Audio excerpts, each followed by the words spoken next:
We'll get into the show in just a moment, but first, Jack Henler of Jack's Abbey is joining me on the line, and the brewery is a sponsor of this episode, and we're thankful for that. And we're talking about the brewery's Lager of the World series, and the fourth version has just been released, and this time the brewery is headed to Estonia. Jack, welcome back, and what can you tell us about this Baltic Porter you've put together? This Baltic Porter was an awesome collaboration with Pohjola in Estonia. But this was really exciting. So I was actually a history major in college, and we got a course on brewing Baltic Porter. It was really interesting. We learned the history of it, how it's changed over the years, who's brewing Baltic Porter, and we were able to really use all this information that we learned to brew a whole different Baltic Porter than we've usually done here at the brewery in the past. How is it different from the ones you've done in the past? Tell us about the beer itself. So this is a beer that we brewed with rye. So we've never brewed a Baltic Porter with rye before. And apparently that's a very traditional grain. It's a common grain that's grown in that area of the world. And it's something that we thought would be really interesting to see how that would play on adding a little spiciness, changing maybe the texture of the beer, and understanding how it works with all these dark roasted malts. So aside from a little bit of that spiciness, what are some of the flavors and aromas that you've been getting off of this? So there's a few other changes that we made to this to be more in line with what a classic Baltic Porter would be from Estonia. So it all plays together. And one of the other components is the gravity of this beer and the attenuation. So it's a little bit on the sweeter side than we've brewed in the past. It's a little bit lower in ABV. It's roasty, it's chocolatey, has that normal understood Baltic Porter character, but also has that rye character, which helps to dry out the beer just a little bit and play with the higher level of residual sweetness in the beer. And it's 8.4% ABV, so perfect for this time of year. Yeah, when I say lower gravity, I'm comparing that to 10% beer. So this is still a very strong beer at 8.4%, but in relative terms, it's less than some of the other Baltic Porters we've brewed. Well, I'm looking forward to talking with you more about this at the bottom of the show, and that's when we'll be back again. But in the meantime, I'm going to encourage folks to visit jacksabbey.com to learn more about Lagers of the World destination Estonia, as well as all of the other beers from Jack's Abbey.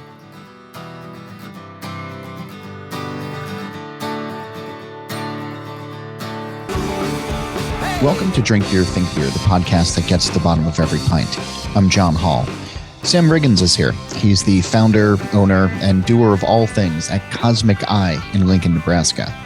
We're talking about beer that tastes like beer, collaborations to grow a business, and the nitty-gritty of owning a brewery. And we're able to bring you this show each week, thanks to these advertisers. Athletic Brewing Company's innovative process allows them to brew great-tasting craft beer without the alcohol. From IPAs to stouts to golden ales and more, they offer a full selection of beers starting at only 50 calories. Now you can keep your head clear and enjoy the refreshing taste of beer anytime, anywhere. Place an order today at athleticbrewing.com and get free shipping on 2 6-packs or more. New customers can also get 10% off of their entire order with code BeerEdge10, limit 1 per customer. We're also brought to you by Stomp Stickers. Stomp is a proud member of the Brewers Association that produces a wide variety of printed brewery products, such as beer labels, keg collars, coasters, beer boxes, and much more. Stomp's website features an easy-to-use design tool, low quantity orders, fast turnaround times, and free domestic shipping. Visit stompstickers.com and use code DRINKBEER15 for 15% off your first order. And NZ Hops is a cooperative of master growers whose legend and cultivars have been crafted for over 150 years with creativity and passion to produce some of the world's finest hops. With a dedicated hop breeding program and farming knowledge handed down through the generations, the current day master growers proudly provide 18 unique New Zealand hop varieties to the world. Visit nzhops.co.nz or find them on Instagram, Facebook, or LinkedIn at nzhopsltd to learn more. Sam Riggins is making the most out of his brewery. It's his long-running vision of a brewing operation that he could helm. Starting as a home brewer and then working for Nebraska Brewing Company, he and his wife started Cosmic Eye about 4 years ago, envisioning it as a local tap room making enough beer to get out into the market. The pandemic, of course, has complicated things, but a stick-to-it-ness and a desire to make a beer that doesn't follow hype trends, but that tastes like the beer he wants to drink and is proud to serve, has helped bring new drinkers into the fold and has him happy and moving forward. That he's brewing without fuss doesn't mean that he's against experimentation. Nope. He's thoughtful and he's creative when putting recipes together, sometimes relying on the less is more approach, especially when it comes to IPA. As you'll hear, it's helped him grow a customer base and forge deeper connections with the drinkers. Here's our conversation. So you call yourself the doer of all things around the brewery. Right. What is, aside from the actual making of the beer, right, what is your favorite thing to do? Oh man, not answer emails. I really do like being up front, playing host, and being able to be up in the tap room and do those kind of things.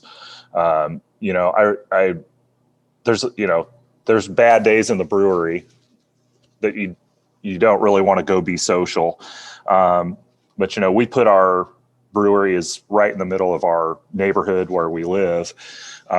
So I love being to be up here and meet people that come in to hang out and just have a good time. So yeah, that's probably my second favorite thing next to being by myself and brewing beer.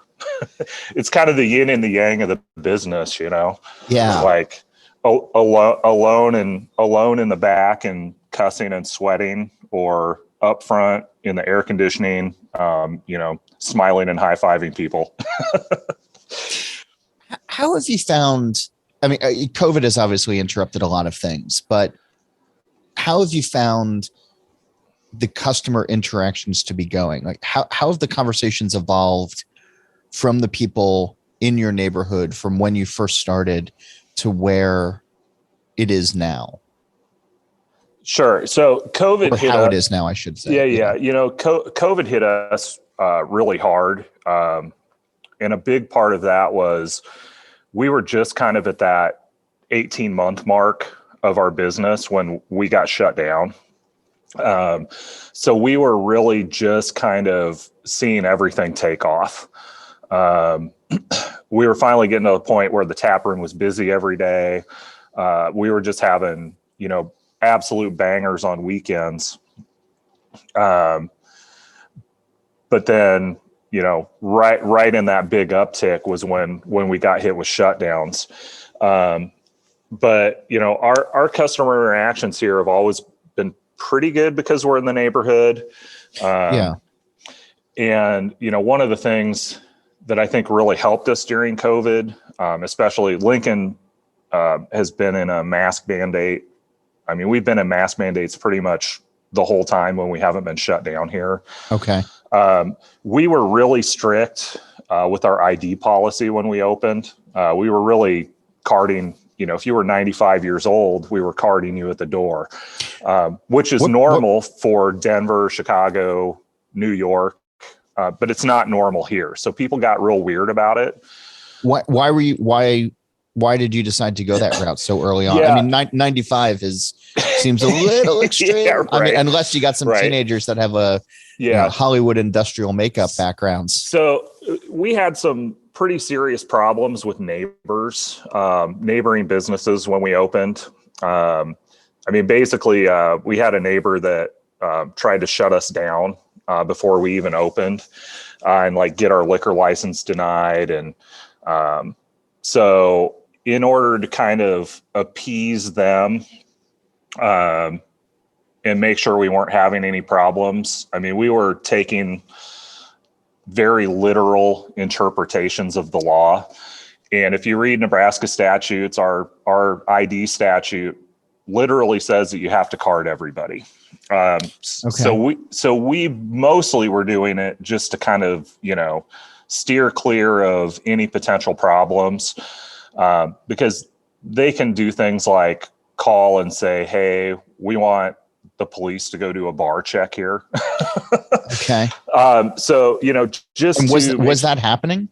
I don't think so, but Okay. we were just you know, overabundance of caution. Okay. And so for about the first year and a half we were open, everybody that walked in the door here got ID'd. So then when we pivoted to having to have masks on all the time, it was a pretty easy sell for everybody. Because when we said, hey, this is what we're doing, everybody knew that we were serious about it. So that whole ID thing was kind of a blessing in disguise when we pivoted into COVID policies, because people knew that we weren't going to put up with any of it. So that makes sense. You know, it was kind of nice. So, you know, I think we've talked to a lot of people around Lincoln and around the state and around the country. And some of the horror stories we've seen of just real shitty customer interactions. We never really had that here. Okay. We'd have a couple people here and there that would start to maybe throw a fit and then would just stop. So some of the horror stories were those regulars that you had known before, or were these people who had discovered your business during the pandemic? Yeah, it was a lot of newer people that were coming in that were a little more, you know, pushback on the masks. Okay. All our regular customers, they know what's up. And we've worked really hard on cultivating. You know, I think it goes back to kind of the way we think about our space too. Like, yeah, we serve alcohol. You know, we have a full liquor license here. We're able to do that in Nebraska. So on top of our beer, we're able to sell wine and spirits and other people's ciders. I can bring in guest beers if I want to. Yeah. And so, you know, even though we do all those things, we've always tried to really make a clear mark, you know, line in the sand that, you know, while we do serve all this stuff, you know, the experience here is different than being a bar. And I think kind of having that attitude towards things, you know, and even on days when people are hitting it pretty hard here, everything's always pretty tame. You know, it's never people just getting drunk and out of line. Yeah. And I think like just cultivating that kind of customer experience. You know, I've always said like we try to be a little more in line with like the British pub ideal, with the German beer hall ideal, where it's not just like the American bar, go get wasted. Right. And I think that, you know, having that forefront in our mind, with the way our space is used by the public, you know, I think it's really helped just have a better customer experience and have better customers. So some of the folks who were coming in early on then, I guess that was more what I was thinking of, the conversations that you had to have with them versus like the conversations that you're having now. Have they become better beer drinkers? Have they become more in tune with what you're doing? Are they? Sure. Yeah. So, you know, really, from day one, I mean, we've made it pretty clear that we're a brewery that's focused on, you know, beer that tastes like beer. Concept. You know, I mean, look, and here's what I've started saying to people. You know, there's 9,000 breweries in the country now. If we were all doing the same thing, it would sure be boring. And while I don't love the hazy stuff, I don't love the slushy sours, I don't love the pastry stouts, I understand that those things have a place. And, you know, when we first opened was kind of when that wave of stuff was hitting Nebraska. And people would come in and, you know, they'd want the peanut butter and jelly porter. And again, nothing against this stuff. Like, I get it. I get why people like it, but it's not what I like. And it's not what I do well. And so, you know, when people first came in, you know, we have a couple breweries here that really focus on that stuff. Boiler Brewing's one. You know, Tim's really good at what he does. And so like when people would come in here, their expectation was, lots of New England IPAs, lots of pastry stouts. And it was really hard at first to kind of win people over to the idea that, we're kind of focusing on classic styles here. Lots of, West Coasty kind of IPAs. I just put out an amber ale a few weeks ago. And, it's like, those were the beers. So you just like seeing beer inventory sit around for a while. Well, actually, the amber ale that we put out was the fastest selling beer we've ever had in cans. Really? That gives me hope for 2022. Yeah, right. I mean, like we usually keep like from like a one-off batch or a small, like just a one batch run. I mean, we'll usually keep around 40 or 50 cases of beer on hand for off sale. Okay. Along with whatever we put on draft. Yeah. And that amber ale, I generally, those beers will last, 4 to 6 weeks. That we sold out of that in 5 days. That's amazing. It just disappeared. What can you attribute that to anything? Well, I mean, part of it was that was a collaboration we did with Precision Skateboards here in Lincoln. Okay. So they've been in business for 30. This will be they're coming up on 38 years. And we kind of tied it in with, we're trying to get a real skate park, like awesome concrete park built here in Lincoln. So we kind of tied it into a fundraiser for that. But I mean, I never thought we'd sell that much of that beer in 5-6 days. I mean, yeah. It was just crazy.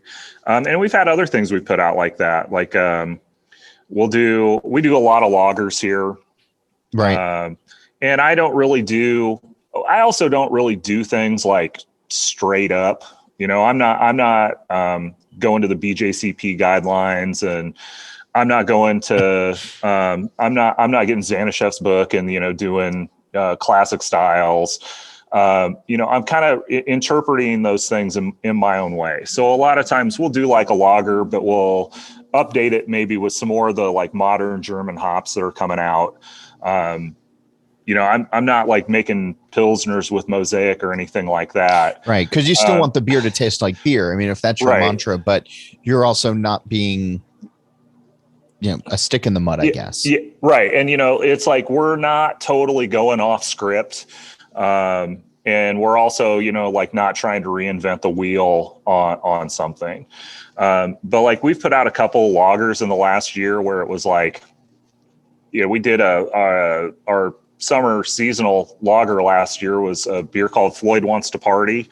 It was all Pilsner malt, and then Monroe, which is a newer German hop that's got a lot of that like one. It's so good. I don't know if I'm going to be able to buy it for next year. Apparently I was the only brewery in the country buying it. Yeah. I don't think I've heard of it. Yeah. And it's just like really bright, like raspberry and cherry. Really? And then it has that kind of like, German-esque noble hop underneath it. So we did it with that, and then with a little bit of Hallertau Mittelfrüh in it also. And that was the same kind of thing. Like it just hit and just like flew off the shelf. Yeah. And it's just, you never know. Yeah. No. And that's gotta be, it's gotta be nice when they do sell, but that also has to be cause for frustration. Oh yeah. Well, because like I said, you just never know. We'll put out these beers and it'll be like, hey, this is, I'll be like, man, this is, I mean, I think they're all good, right? Or I wouldn't be putting them out. But, you hit those every once in a while where you're just like, holy shit, I really did it. you know, like I'm always happy when I impress myself, because I mean, if I'm being honest, at the end of the day, I'm really brewing for me. And to a smaller extent for my wife. But, like when these things hit and like you see them fly off the shelf and you're like, oh man, we did it. Has there been a beer that you've put out that you really wanted the public to just see the, I don't know, the skill, the dreams, the everything into it, and it sat there in the way that I thought an amber ale would be sitting there. Yeah. So it's a beer that's always sold halfway decently here in the tap room. But like when we sent it out in cans and to market, it just didn't do anything.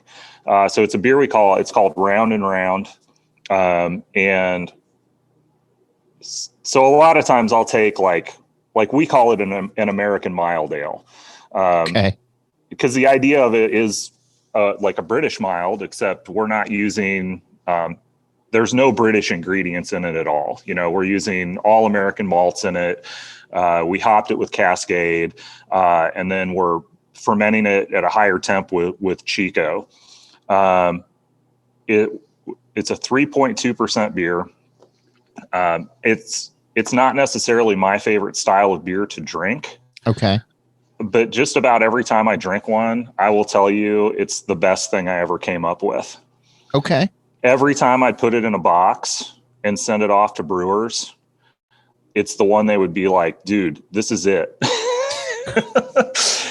Or we'd be out of town at a beer fest and have it. And, we'd be down in Kansas City and somebody pop up to us and be like, oh my God, how'd you do this? Yeah. And it was just like, like lots of time and effort and, paying attention to how ingredients work. But man, when we put that on the shelf, I mean, it just sat there. And especially like, I know how much,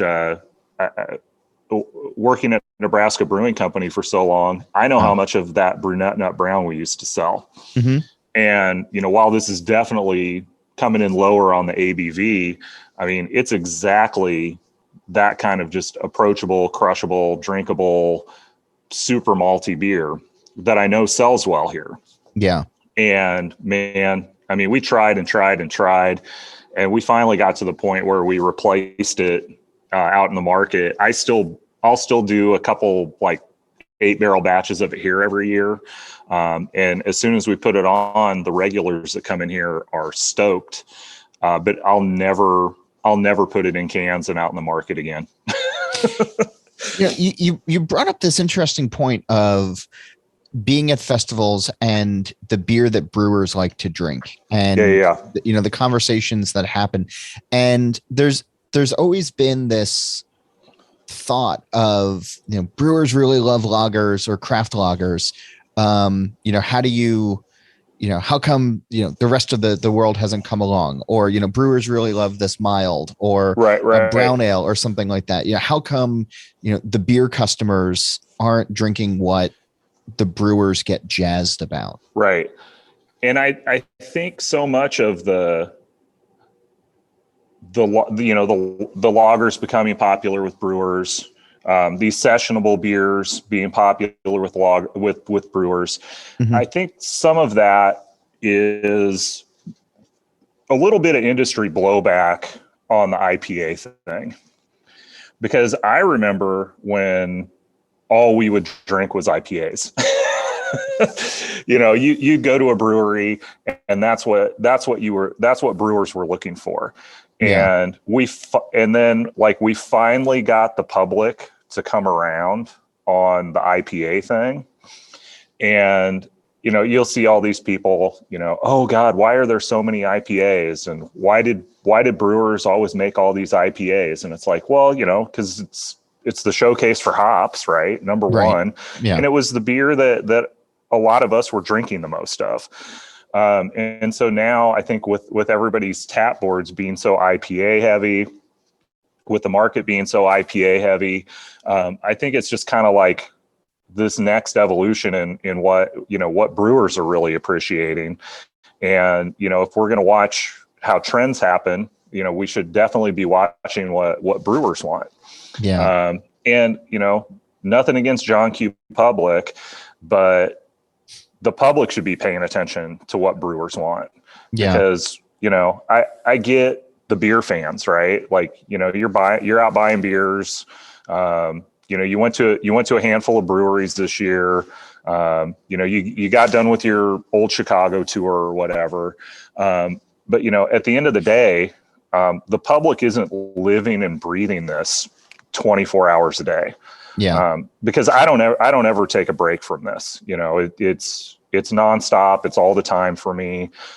Even when I'm home watching TV and just scrolling through Instagram feeds, I mean, I still think of that as, market research, thinking about what we should do differently, potentially. And I really wish we could get to a place where the public was just, trusting us and we could just do whatever we want. But I know that also. I know that's like a pipe dream. Yeah, I mean, it's something to be hopeful for, right? To wish upon the first star in the sky or whatever. Right. Go outside, turn around 3 times, and spit. Whatever. Right. The voodoo that you have to do. But so that makes me. So many of the beer fans or the beer consumers that are out there, and I'll count myself as one of them. You sort of get stuck into ruts. I tend to try to drink what brewers put in front of me, sure. Especially if it's lower ABV or easy drinking or clearly well made. Right. That's sort of the biggest thing for me, and not just a concoction of here's every hop that we've ever contracted in one glass, in one beer. Yeah, exactly. Yeah.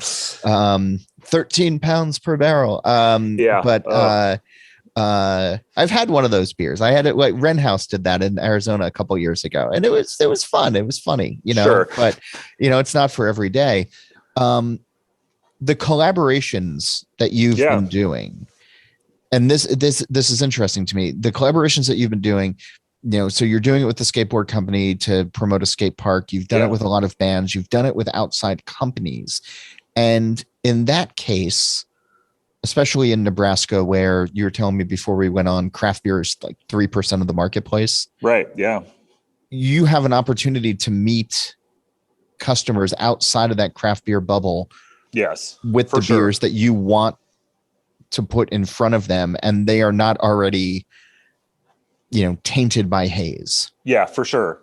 Yeah, for sure. And what, if I'm being honest, one of the reasons we approach one of the reasons we approach beers this way isn't just because I like them. Part of it is because I see the way the Nebraska market works. And, we're still in that kind of emerging zone where we have the opportunity to reach a whole lot of customers that maybe haven't been reached before. And so like with the collaboration beer we did with Precision, Phil, one of their owners, I've known Phil, I mean, basically my whole teenage plus adult life. And, I approached him with this idea, and, I was like, hey, what would you want to do? And he was like, look, he's like, I'm not a real big beer nerd, but can we do something along the lines of like Fat Tire or Newcastle?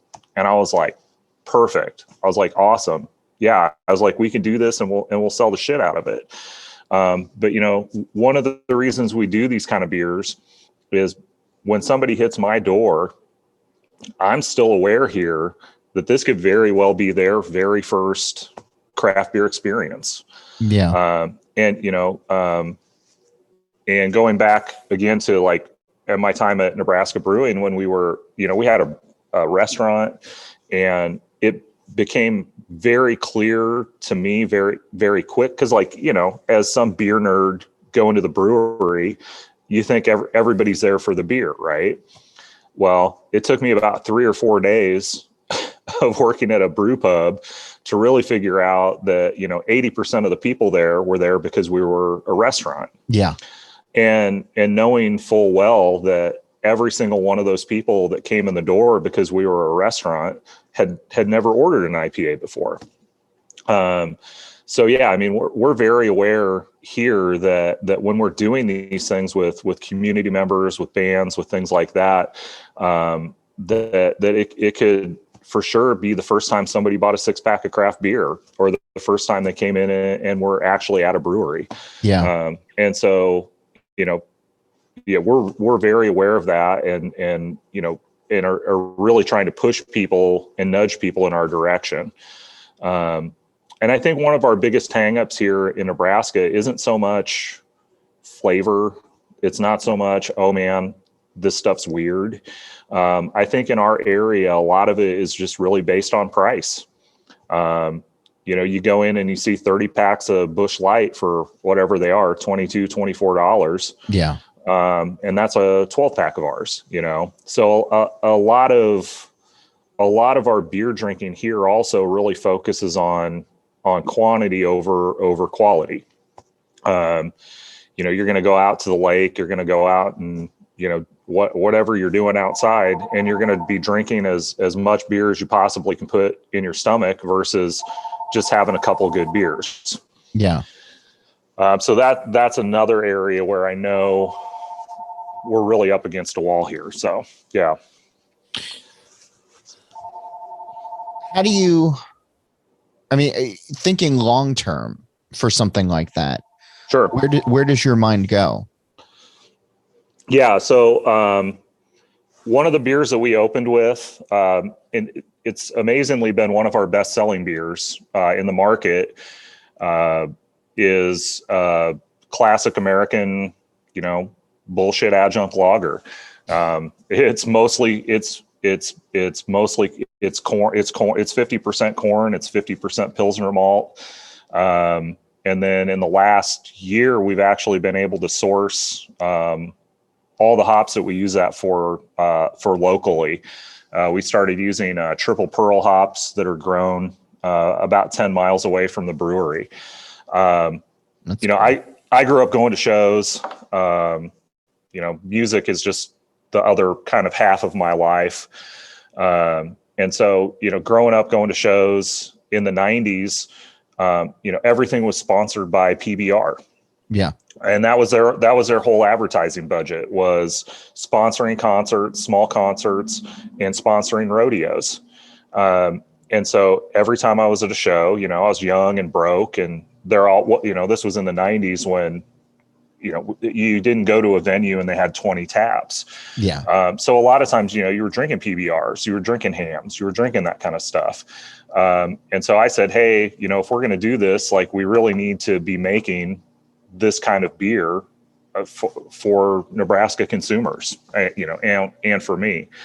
And 3 years in now, and we're actually getting ready. I think we'll probably be brewing it in a couple of weeks. We're actually making a light version of it, to get in cans and get out into people's hands. Which, if you would have asked me when I got into brewing, if I was ever going to make a light beer, I probably would have punched you or spit at you or at least had a few choice words. Okay. But it's the first time I brewed this was at home before we opened the brewery. And, it was really before the kind of trend of these kind of beers, lots of people doing them had hit. Yeah. And so as soon as we made it at home and started sampling it to our friends, everybody was like, oh my God, this is like, X, but it's good. And it was like, well, like we're making it with all real ingredients, we're using, we use all Breeze malt here. I'm using the best American malt I can buy. We're using quality corn and instead of just some kind of adjunct, syrup. And we're using really good, real hops. And we've definitely seen that beer turn people on to what we do here.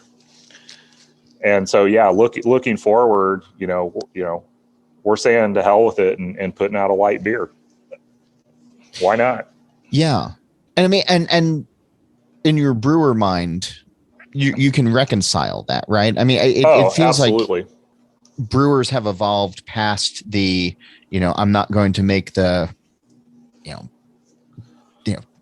most popular style of beer on the planet, the craft. Yeah. Yeah. The craft brewers for a long time were so hesitant about that, but now you almost have to embrace it.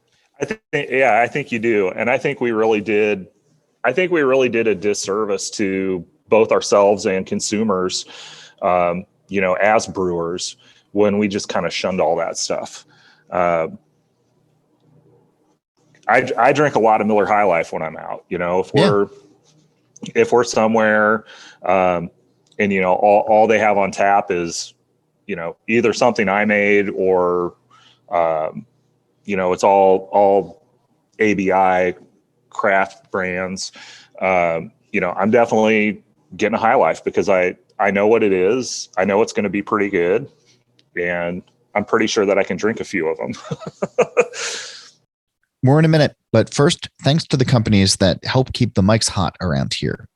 Athletic Brewing Company's innovative process allows them to brew great tasting craft beer without the alcohol. Place an order today at athleticbrewing.com and get free shipping on 2 6-packs or more. New customers can also get 10% off of their entire order with code BeerEdge10, limit 1 per customer. When it comes to printed brewery products, head to Stump Stickers. The company is a reliable resource for printed items such as beer labels and boxes, keg collars, coasters, and more. Visit stumpstickers.com and use code DRINKBEER15 for 15% off your first order. And we're brought to you by NZ Hops, a cooperative of master growers whose legend and cultivars have been crafted for over 150 years to produce some of the world's finest hops. NZ hops are like no others, unique in their flavor and aroma. Visit nzhops.co.nz to explore more. And now back to my conversation with Sam Riggins of Cosmic Eye Brewing in Nebraska. So when you think about it, it's so interesting to me at the tail end of 2021, where you're still saying that, Nebraska as a state still has a long way to go. And that it's behind the rest of the country, or Sure. a lot of the country. Yep. Do you think that there is a lot of ground? Do you think that there are battles to be won and more ground to make up? Or because in 2021 it just strikes me as like I don't know, that it's, you guys are so far behind, maybe. Yeah, we are so far behind. And and if you look at really in anything in any industry, let's pick on restaurants. Okay. And here in Lincoln, we have we have a vibrant, rich immigrant community here in Lincoln. Basically since the Vietnam War, we have been a refugee relocation site for any terrible thing that's happening around the world. So starting Vietnam era, lots of Cambodians, lots of Vietnamese people came here as refugees. Fast forward, through the 80s and 90s, a lot of Iraqi refugees, refugees from Bosnia, Herzegovina, Eastern Europe, Sudanese people, and now we're starting to see influx of Afghani refugees here as well. Wow. So Catholic Social Services really works hard on refugee placement, and the Lutheran Church has a similar program, and I can't remember what it's called. But so we're always getting new immigrants here. And because of that, we have all these great little African markets, Asian markets. The best pho restaurant I've ever eaten at is here in Lincoln, Nebraska. Okay. It's one of my favorite foods, and pho in here is heads above everybody I've ever had. So, but you'll go to these restaurants and they're just dead. You go to locally owned restaurants, smaller restaurants that are still kind of like American food, bar and grill kind of places. And unless you're a big sports bar, they're not really busy. Applebee's, Olive Garden, Famous Dave's, chain restaurants just get slammed. And there's always been this weirdness here about that. And so, when I'm thinking like when we're up against that, it's just very easy to see how we're kind of up against a wall against the big beer producers or the big spirit producers or the winemakers as well. Yeah. And what we really see here, one of the things we don't have here that I think would really help, I don't like to bash on distributors, but their business model is never going to line up with what you 100% want and need for your business. So we don't have any self-distribution options here. So all of us have to work with distributors. And really where I see the bottleneck in the beer sales and the beer growth for craft beer really is at that distributor level. Okay. Because we can go out and try to sell beer all day, but if the kegs don't make it there, if the beer doesn't make it there, there's really nothing. We have no recourse and nothing we can do about it. There's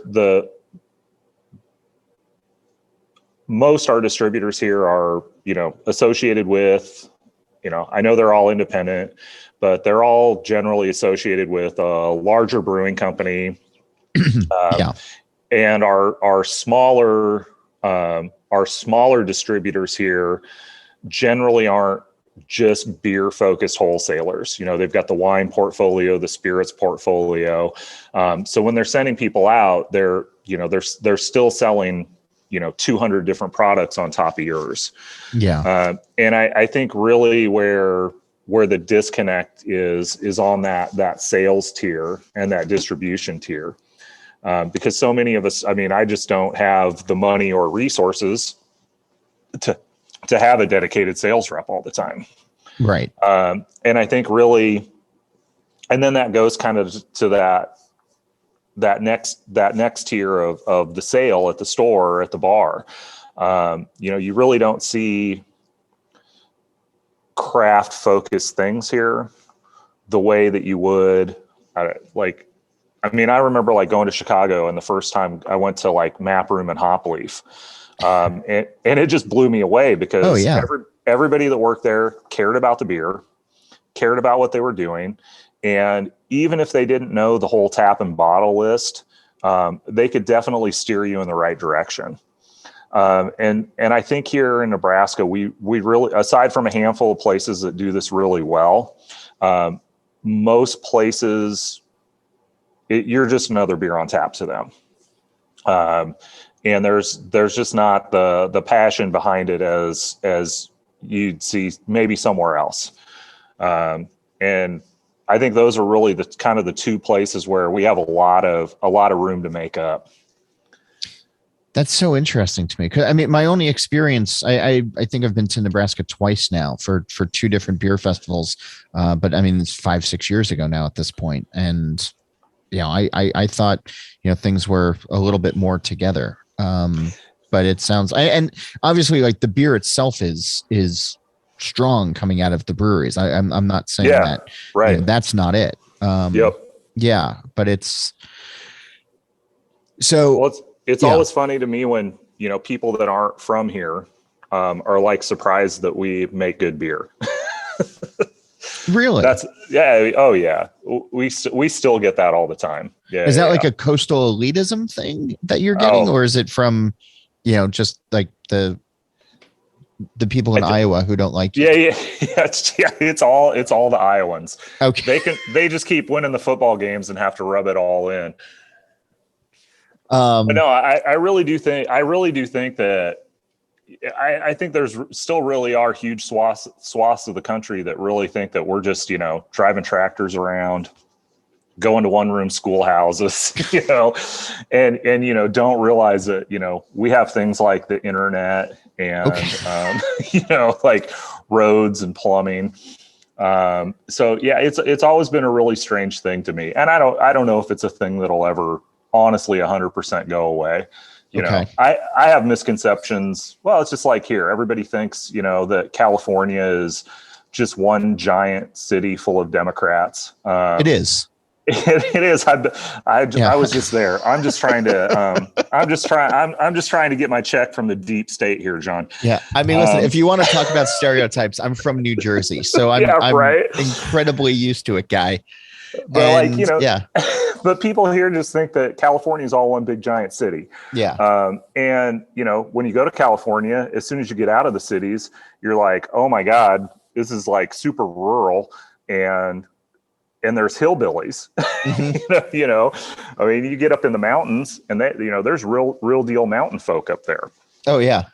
So I think we're all guilty of that to some extent. But yeah, I think when you would have been coming out here, like for Great Nebraska Beer Fest, was really at a time when we were kind of seeing the pendulum start swinging, right? Like that was kind of right in the zone of like, hey, everything's taken off here. Everybody's doing really well with this here. And I feel like maybe 3 or 4 years ago, we kind of hit this like peak, and everything's just kind of like stalled out just a little bit. So it's kind of like we're at the point where like we've just got to find that next gear, and whatever that looks like. Right now, our Brewers Guild, we're in the middle of trying to get some self-distribution things going. Really with the advent, just like everywhere else, these like really small breweries, people that are on 3-barrel systems, 2-barrel systems. We've seen so many of those pop up in small towns across the state. Mm-hmm. And these are places that are 3 and 4 and 5 hours away from Lincoln and Omaha, which are the real only serious population centers in the state. Right. And so, like having one of the, there's distributors out in that area, but, having to, even then they're an hour and a half, 2 hours away, it's not like you're 10 minutes down the street. Mm-hmm. And so, having that small of production and then having to tie up a distributor for 3 hours of commute time to pick up maybe a pallet of beer, is difficult, not just for breweries, but it's difficult on the distribution end too. Yeah. So one of the things we're looking at here in the state, and I think we'll get it. I think it's still probably at least a year or two away. I think we'll see some level of self-distribution here actualized soon. And I really hope that that's kind of the thing that helps kind of like stir things up and kind of kicks things into that next mode. I love that you have become like the de facto governor of Nebraska on this podcast of just giving us the overview. I didn't know that the conversation was going to go into, the inner workings of your state's liquor laws and, sure. Distribution contracts and everything. But I mean, this is what the beer industry is in so many ways. Oh, yeah. Well, I always tell people that, opening a brewery puts you in the unfortunate position of having to sell beer.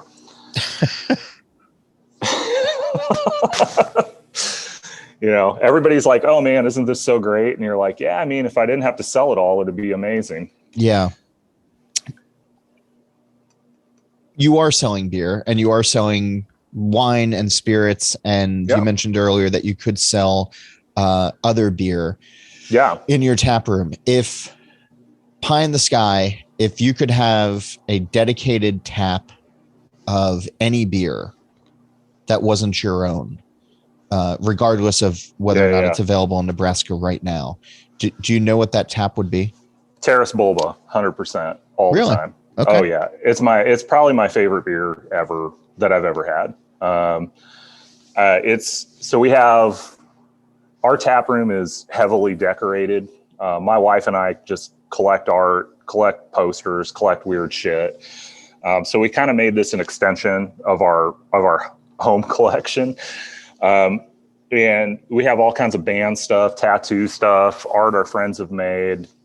And we only have things up from 2 breweries. I have a giant Terrace Bulba poster, and we have a handful of like really cool or of all things. Okay. And other than that, and aside from our sticker wall, we don't have any other beer related stuff up here. We were actually able to have a Terrace Bulba guest tap was our very first guest tap. That's awesome. Getting it from Dilicent. Yeah. We sold, we got a 20, I think those were 20-liter kegs. My friend Matt Dingus used to work for Shelton Brothers for a long time. He opened his own distribution company here in Lincoln. And he was like, "Hey, I'm getting Terrace Bulba. I think I'm getting 320 liters." And I said, first I said, "I'll take them all." And, right. And he said, I can't do that. He said, "I don't even know if I can sell you one because it might make other people mad." And I said, "We're the only place in the Midwest that has a Terrace Bulba poster up. I think you should sell me a keg." Yeah. And I put this on thinking that I was going to be drinking off it for a couple of weeks and was probably going to lose money on it because I was the only one drinking it. Okay. We put it on a Saturday afternoon, and it wasn't even like dinner time, and it was gone. That's amazing. It was insane. We've done the Orval days here too. Sure. And the first time I just got a case. We advertised it. "Hey, we're doing Orval day. If you don't know what this beer is, you should." Yes. And that's kind of how we've approached our guest taps, guest beers. And it was like, "Hey, if you've never had this beer, you absolutely should." And the first year we did it, we got a case. We sold it all in an hour. And then the next year we got it's my cases. kind of drinkers in Lincoln, Nebraska. Yeah, this right. is. Well, and I think part of it is just like, when like I said, we have really good regular customers and they trust us and what we're doing. And the people that get it, get it. And so when you're throwing something else at them and saying, "Hey, like as part of my journey as a brewer, and as a creative person, this was a highly important step for me to find this." Yeah. And we look up to these people and what they do, and you throw it out there, and people just line up for it, and it was kind of crazy. So in looking in advance of this, I was looking at your menus, and you're doing some cool stuff with spirits. You're doing some, not necessarily with spirits. You're doing some cool stuff with blending beers into other ingredients, including like a Bloody Mary with lager. Yeah.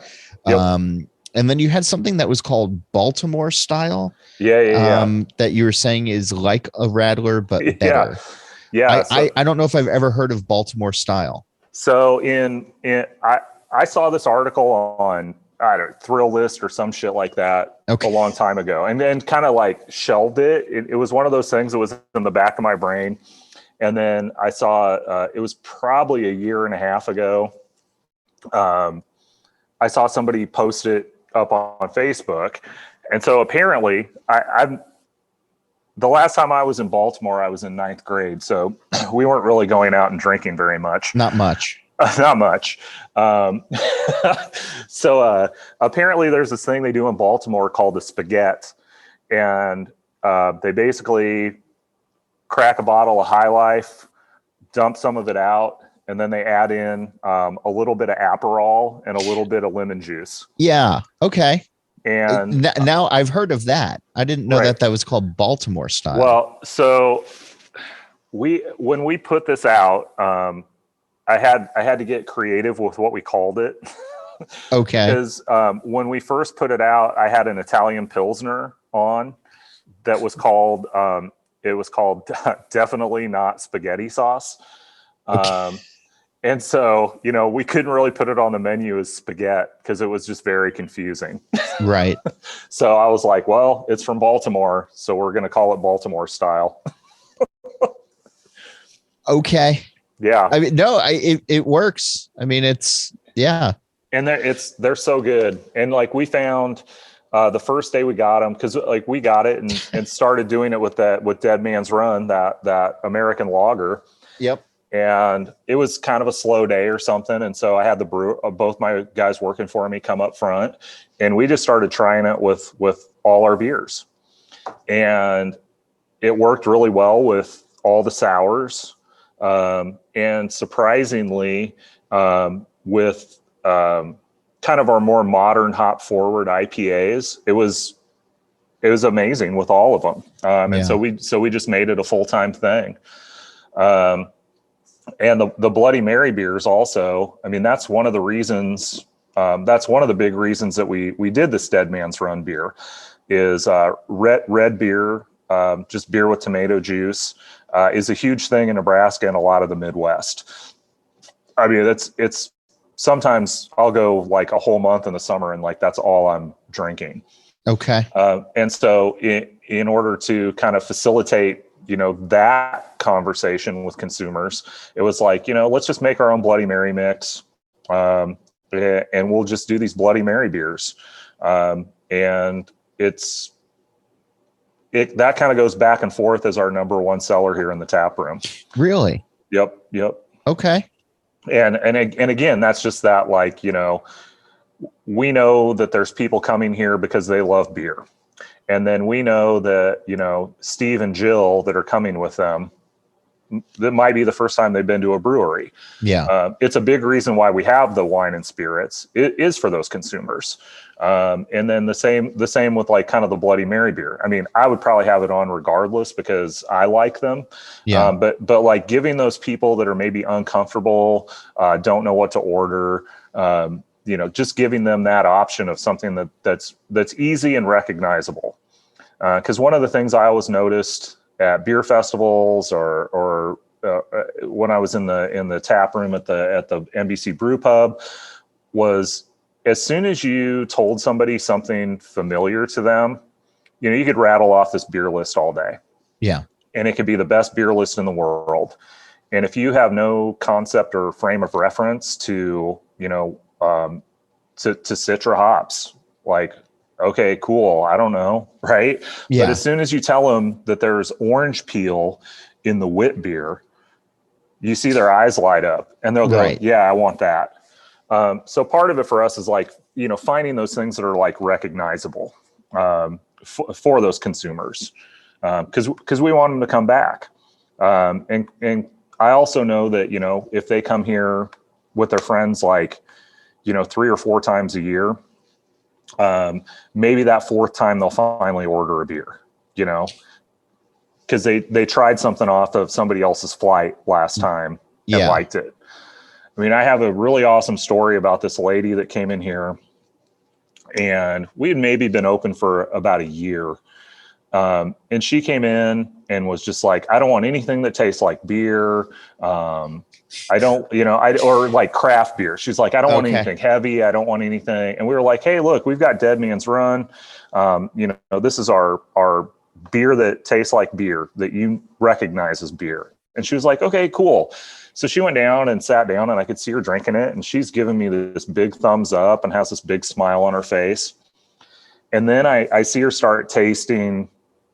I think she was with 3 or 4 different people, and all of them got flights, and I'm pretty sure all of them had different flights. And so I see her like looking at me and smiling after she tastes a beer off a flight, finishes her American lager, comes up and orders a steam breather, which is like a straight up German Dampf beer. Okay. Which, I mean, I think we're still one of only a handful of breweries in the country that have brewed one. I can't think of the last time that I've seen one. Right. Yeah. Right. And so, this is arguably the weirdest, outsider beer that we've done. And she said, oh my God, I've always thought craft beer was stupid. And she said, this steam beer thing is the best beer I've ever had. And I was just like, and then like a week later, she was in drinking Dampf beer. That's what? Yeah. I mean, the first time I had a Dampf beer, I didn't even know what it was. Yeah. And I knew a lot about beer. We were driving up to Madison, Wisconsin or something, and stopped at the Rock Bottom in Des Moines. Okay. My friend Eric Sorensen was brewing there then. And I think he didn't have it on the board yet, and like went and did a bright tank pull of it. And I was like, what in the hell is this? He was like, it's a Dampf beer. And I was like, what in the hell is that? He's like, it's a German steam beer. And I was like, so what? I was like, it's hef yeast and some caramel malt and all Pilsner malt. And he was like, yeah, there's some Munich and stuff in there too. Huh. And I was like, well, why? I was like, what made you do this? And he said, well, Todd Hogg at Surly just did one, and I had to show him how to do it right. And I was like, oh my God. Because like, they all worked at Rock Bottom together and still have this kind of funny competition amongst themselves. It's just kind of never going to end. The alumni from that brewery it's nuts, around the country is, Yeah. And like all those guys were working together at the same time, and to see what all of them went on and did, it's just crazy. Yeah.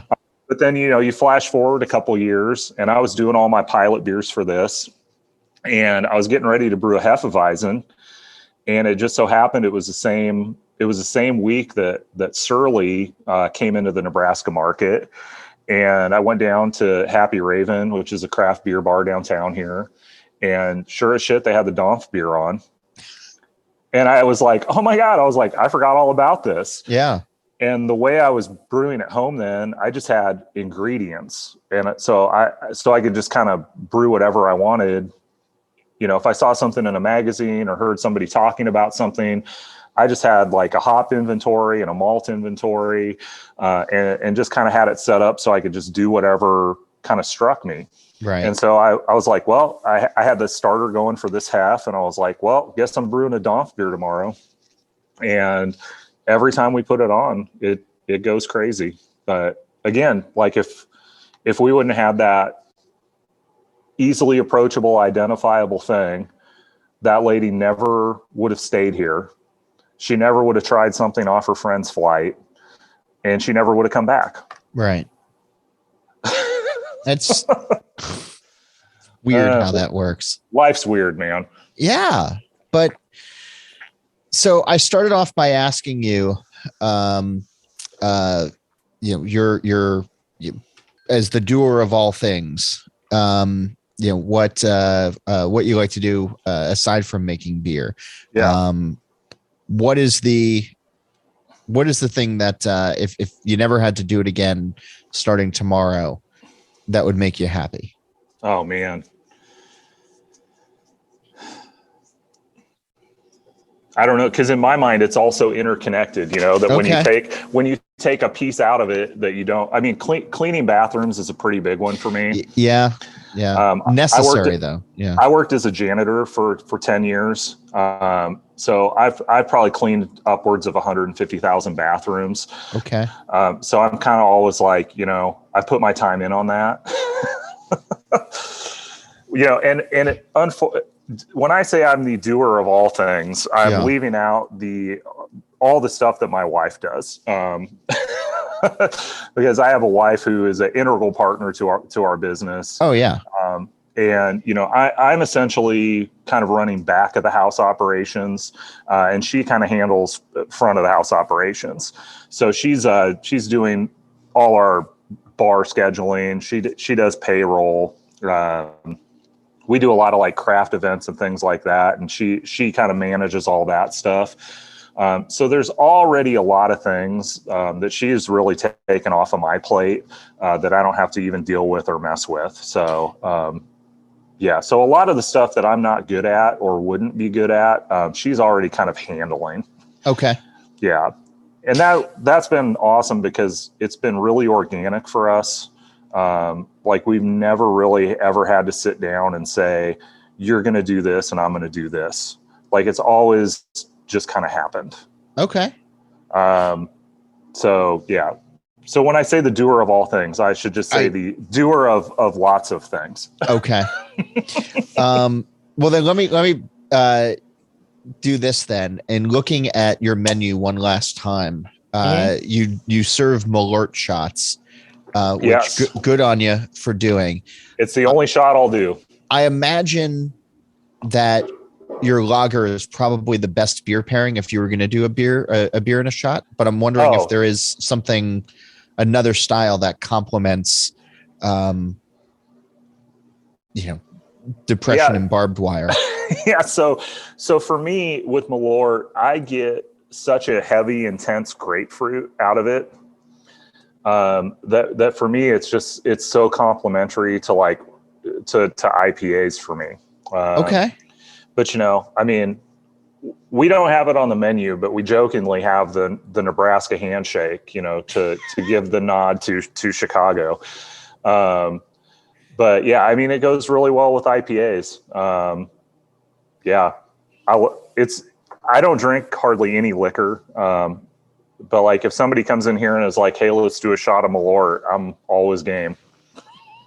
You're like, sure. Sorry, your life is going so poorly. Yeah, Let me help you.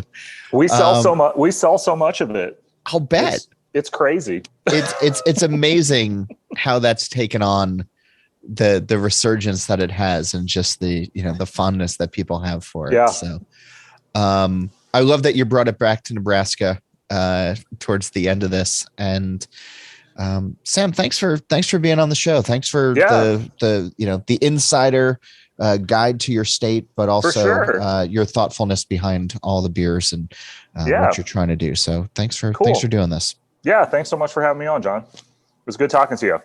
A reminder to check out beeredge.com to stock up on all of your Defend Pilsner and Camp Rauch beer merch needs. Everything ships from the podcast headquarters here.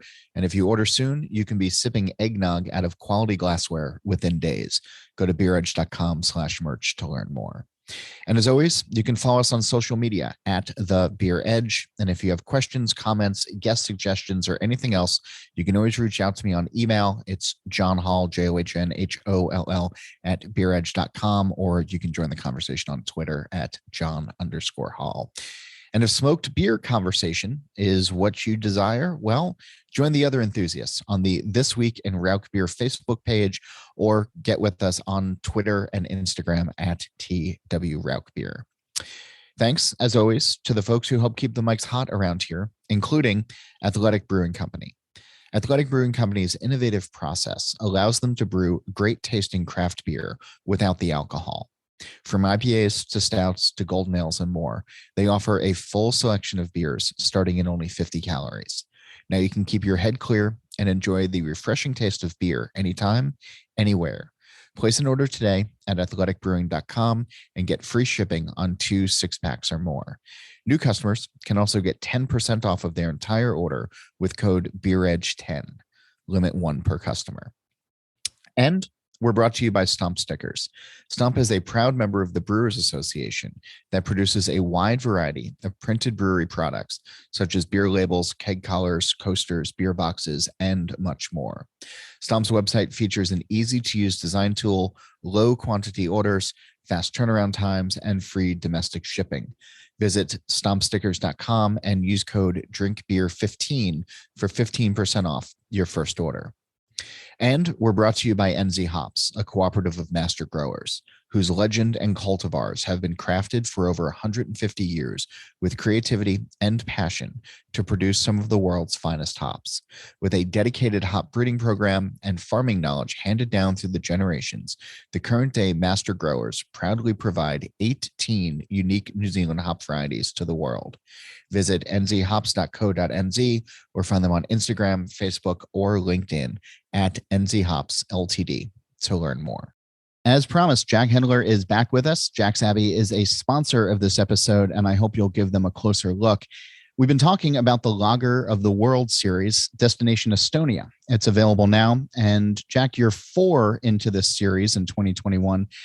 What do you think you've learned about Lagers of the World over the last year? I've just been so excited to meet and learn about all these other craft breweries around the world that are focusing on lager. And it's been really reassuring to what our mission's been to promote craft lager, and to see the passion from all these other breweries around the world has just been a great experience. Having a Baltic porter as part of this series with this great Estonian brewery that you're working with, what do you want people to be looking out for flavor-wise, aroma-wise with that beer? This beer, it's 8.5%. It uses rye. It uses a lot of dark malts, chocolate malt, roasted malt. So it's going to be a somewhat sweet, full-bodied, roasty, chocolatey Baltic porter. It should be perfect for the winter season. Where to next? Are you going to keep this going? Absolutely. This project will continue on into 2022. We have 4 more breweries that we'll be partnering with, and can't wait to talk about all these projects over the next year. Well, we'll stay tuned. And Jack, thanks again. I'm going to remind everybody to go check out jacksabbey.com. You can learn more about this beer, all of the other lagers of the world, and all the other lagers that the brewery has on offer. And again, thanks to the brewery for being a sponsor of this podcast. A reminder to check out the Beer Edge podcast with Andy Crouch. Steal This Beer has new episodes every Monday, and the BYO Nano podcast drops on the 15th of every month. Back here, Nate Schweber performs our theme music. Jeff Quinn designed our logo, and I'm John Hall. New episodes release every Wednesday, and that's when I'm going to be back again to drink beer and to think beer.